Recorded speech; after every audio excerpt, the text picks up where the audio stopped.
యేసుక్రీస్తు నామంలో బెతస్తా విడుదల పరిచయల తరపున మీ అందరికీ ప్రేమపూర్వకమైనటువంటి వందనాలు. ఈ ఉదయకాల సమయంలో ఈ రీతిగా దేవుని యొక్క వాక్యాన్ని మీతో పంచుకునే కృపను దేవుడు నాకు ఇచ్చినందుకు మొదటిగా దేవునికి కృతజ్ఞతాస్తుతులు చెల్లిస్తున్నాను. అలాగే మీ అందరికీ కూడా ప్రభు పేరిట ప్రేమపూర్వకమైన వందనాలు తెలియజేస్తూ ఉన్నాను. ఈ దిన వాక్య ధ్యానము కీర్తనల గ్రంథం 85వ అధ్యాయం 6-7 వచనాలను ధ్యానించుకుందాం.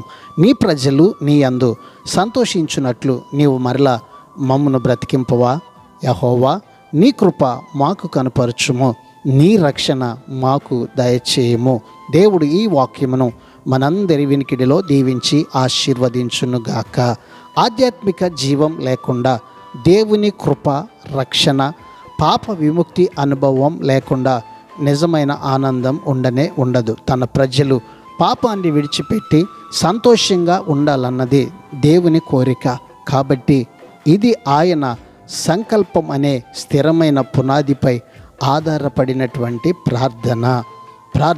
మహాపరిశుద్ధుడా, మహోన్నతుడా, జీవాధిపతి, మా మంచి యేసయ్య, నీ మహాకృపను బట్టి ప్రేమించి మరొక నూతన దినాన్ని మాకు ఇచ్చినందుకు నీకు వందనాలు, స్తోత్రాలు చెల్లిస్తూ నీ ప్రజలమైనటువంటి మేము నీ యందు సంతోషించినట్లుగా మా ప్రతి పరిస్థితిని మీరు తిరిగి బ్రతికించమని నీ కృప ద్వారా ఇదిగో ప్రభువా ఈ దినాన నీ ప్రజలమైనటువంటి మా జీవితంలో నీ ఉన్నతమైనటువంటి సంకల్పము ప్రతి ఒక్కరి జీవితంలో నెరవేరినట్లుగా నీ కార్యాన్ని జరిగించమని యేసు పరిశుద్ధ నామములో ప్రార్థించి అడిగి వేడుకుంటున్నాము తండ్రి.